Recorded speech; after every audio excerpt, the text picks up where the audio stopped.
دوستو، پاکستان کی تاریخ میں ایسے لوگ بھی گزرے ہیں جنہوں نے پاکستان اور اسلام کے لیے بہت کام کیا، اور ان کی کچھ غلط پالیسیوں کی وجہ سے لوگ ان سے سخت نفرت بھی کرتے رہے۔ انہی میں سے ایک نام جنرل پرویز مشرف کا بھی ہے، جنہیں وفات کے بعد پوری فوج اعزاز کے ساتھ دفنایا بھی جا چکا ہے۔ پاکستان کی بہت سے لوگ اب بھی پرویز مشرف سے نفرت کرتے نظر آئیں گے۔ ہماری پارلیمنٹ میں مشرف کے لیے دعائے مغفرت بھی رد کر دی گئی تھی۔ لیکن دوستو، کیا آپ جانتے ہیں کہ اللہ پاک نے پرویز مشرف کو چند ایسے نیک اور عظیم کام کرنے کا موقع فراہم کیا جن کے ہم اپنی زندگی میں صرف خواہش ہی کر سکتے ہیں، اور ہمارے لیے وہ کام ناممکن سے ہے۔ آج ہم جنرل پرویز مشرف کے کچھ ایسے نیک اور عظیم کارناموں کے بارے میں بتانے جا رہے ہیں جس کے بارے میں جان کر آپ نہ صرف مرحوم پرویز مشرف کو سلیوٹ پیش کریں گے بلکہ ان کی مغفرت کے لیے دعاگو بھی ہوں گے۔ تو آئیے ویڈیو کا باقاعدہ آغاز کرتے ہیں۔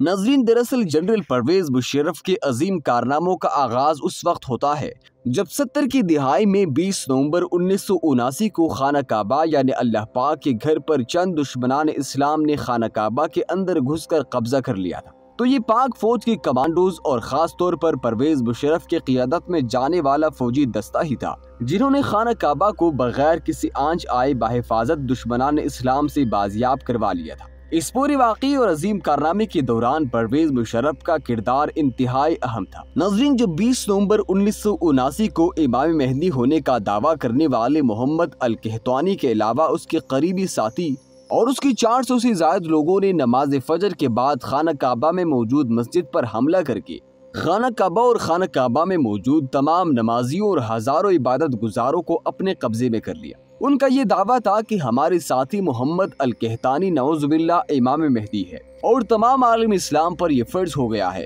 کہ وہ ہمارے ساتھی کے ہاتھ پر بیعت کر لے۔ سعودی حکومت نے اس جھوٹے گروپ سے خانہ کعبہ کو چھڑوانے کے لیے متعدد کوششیں کی، پولیس بھیجی، فوج کے دستے بھیجے، یہاں تک کہ کمانڈوز ایکشن بھی کیا، مگر انہوں نے مسجد کے میناروں پر مشین گنیں نصب کر رکھی تھی۔ اس لیے جو شخص بھی ان کے یا پھر خانہ کعبہ کے قریب جانے کی کوشش کرتا تو اسے فوری طور پر گولیوں سے بھون دیا جاتا۔ اس پیچیدہ اور مشکل صورتحال سے دوچار اس وقت کے سعودی بادشاہ یعنی شاہ خالد نے فوری طور پر 32 علماء پر مبنی سپریم کونسل کا اجلاس طلب کیا، اور یوں اجلاس میں مشاورت کے بعد نیٹو ممالک بشمول روس اور مسلم ممالک خاص کر کے پاکستان کی مسلح افواج سے مدد کی درخواست کی گئی۔ تو پاکستان کے اس وقت کے آرمی چیف جنرل ضیاء الحق نے SSG کمانڈوز کا ایک بہادر، نڈر اور ذہین دستہ تیار کیا، اور پھر اسے حرم کی حرمت اور پاسبانی کو بچانے کے لیے بھیجا گیا۔ کہا جاتا ہے کہ اس دستے کی قیادت اس وقت جنرل پرویز مشرف کر رہے تھے، جنہوں نے عظیم آپریشن سے پہلے اپنے قائدانہ صلاحیتوں کو بروئے کار لاتے ہوئے پہلے تو اپنے کمانڈوز دستے کو خانہ کعبہ کی حفاظت کے لیے جان دینے پر آمادہ کیا، اور پھر تمام کمانڈوز کو نہایت ہی کم وقت میں آپریشن کے باقاعدہ منصوبہ بندی سے آگاہ کیا۔ اس منصوبے کے تحت پاک فوج کے کمانڈوز نے پرویز مشرف کے ساتھ مل کر ذہانت کا بہترین استعمال کرتے ہوئے جعلی امام مہدی کا دعویٰ کرنے والے محمد القحطانی اور اس کے سنیپر سے نمٹنے کے لیے چالاکی سے ایک انتہائی عجیب و غریب ترکیب استعمال کی جس کے بارے میں گروپ سوچ بھی نہیں سکتا تھا۔ دراصل کمانڈوز نے تیار کردہ منصوبے پر عمل کرتے ہوئے مسجد الحرام میں پانی چھوڑ دیا۔ پھر جب اس بات کی تسلی ہو گئی کہ پانی پوری مسجد الحرام میں اچھی طرح پھیل چکا ہے تو کمانڈوز نے سعودی حکومت سے فرمائش کی کہ ہمارے کمانڈوز کو ہیلی کاپٹرز کے ذریعے مسجد الحرام میں اتارا جائے، جس پر سعودی حکومت نے خطرے کو بھانپتے ہوئے اعتراض تو کیا، مگر پاکستانی کمانڈوز کے کہنے پر حامی بھر لی۔ دوسری جانب باقی کے کمانڈوز نے منصوبے کے مطابق پانی میں بجلی کا کرنٹ چھوڑ دیا، اور یوں کعبہ میں موجود سنائپرز پانی میں چھوڑے جانے والے کرنٹ کی وجہ سے حال و بحال ہو گئے۔ کرنٹ کی شدت اتنی تھی کہ جس سے کوئی موت واقع نہ ہوئی، بلکہ وہاں موجود نمازی اور سنائپرز بے ہوش ہو کر گر پڑے۔ پھر ہیلی کاپٹر کے ذریعے مسجد الحرام پر اترنے والے کمانڈوز نے اس موقع کا بھرپور فائدہ اٹھاتے ہوئے کچھ ہی دیر میں خانہ کعبہ کو اپنے کنٹرول میں لے کر تمام قبضہ کرنے والوں کو فوری طور پر گرفتار کر لیا۔ اس کے بعد تمام نمازیوں اور عبادت گزاروں کو بازیاب کروایا گیا، اور اس طرح جنرل پرویز مشرف نے خانہ کعبہ کو جعلی امام مہدی اور اس کے ساتھیوں سے بچا لیا، اور اللہ تعالیٰ نے کعبے کی حفاظت کا یہ عظیم اعزاز جنرل پرویز مشرف کے ماتحت کمانڈوز کے ذریعے پاکستان کو بخشا۔ اب آپ خود اندازہ لگا سکتے ہیں کہ جنرل پرویز مشرف نڈر اور بہادر ہونے کے علاوہ کس قدر قابل اور ذہین کمانڈو تھے۔ یاد رہے کہ 20 نومبر 1979 کو شروع ہونے والی یہ قبضہ گروپ کی لڑائی 4 دسمبر 1979 کو یعنی تقریباً 15 دن کے بعد ختم ہوئی، جس میں پاکستان کے علاوہ فرانس، سعودی عرب اور دیگر ممالک اور ان کی مسلح افواج نے بھی اپنا حصہ ڈالا تھا۔ 15 دن کی اس لڑائی میں سینکڑوں لوگ مارے گئے، جب 1 لاکھ یا اس سے بھی زیادہ لوگ مسجد الحرام میں محصور ہو کر رہ گئے تھے، مگر پاکستانی کمانڈوز نے لازوال ہمت اور بہادری کا مظاہرہ کرتے ہوئے خانہ کعبہ کو بچا لیا تھا۔ کہا جاتا ہے کہ خانہ کعبہ کو بچا لینے کے بعد پرویز مشرف نے خانہ کعبے کی چھت پر کھڑے ہو کر اذان بھی دی تھی، جبکہ حملہ آوروں کی قیادت کرنے والے جہمان بن محمد بن سیف العتیبی کا تعلق نجد کے ایک بدو قبیلے سے تھا۔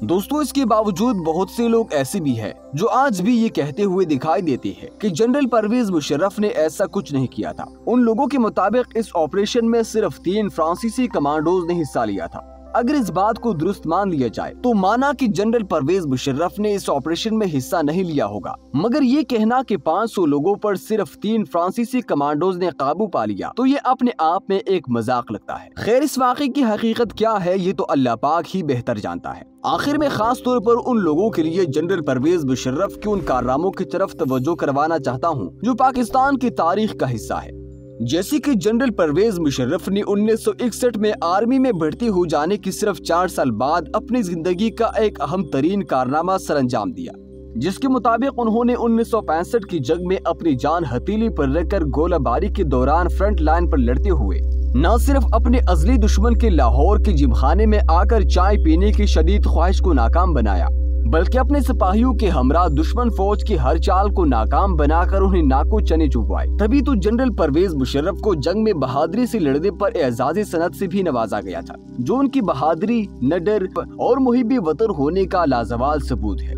وہ لوگ جنہیں اس کے بعد بھی جنرل پرویز مشرف کی حب الوطنی پر شک ہے، ان کے لیے بتا دینا چاہتا ہوں کہ پرویز مشرف نے 1965 کی جنگ کے صرف 6 سال بعد یعنی 1971 میں ایک بار پھر پاک فوج کے سپاہیوں کے ساتھ مل کر میدان جنگ میں جواں مردی سے لڑتے ہوئے مشرقی پاکستان کو پاکستان سے الگ ہونے سے بچانے کی ہر ممکن کوشش کی تھی، جس میں وہ بدقسمتی سے پوری پاک فوج کی طرح کامیاب تو نہ ہو سکے، مگر انہوں نے دشمن کے دان کھٹے کرنے میں کوئی کسر نہ چھوڑی۔ یہی وجہ ہے کہ 1971 کی جنگ میں حصہ لینے والے کئی بھارتی فوجی افسران آج بھی پرویز مشرف کی بہادری کا اعتراف کرتے ہیں۔ پھر بھی اگر کسی کو جنرل پرویز مشرف کی محب الوطنی پر شک ہے تو وہ کارگل کی جنگ اٹھا کر دیکھ لے، جب جنرل پرویز مشرف نے اپنے بل بوتے پر 3 مئی 1999 میں کارگل کی محاذ پر دشمن سے 1971 کی جنگ کا بدلہ لینے اور کشمیر کو بھارت سے ہمیشہ کے لیے آزاد کروا کر پاکستان کا حصہ بنانے کے لیے بہترین چال چلی تھی،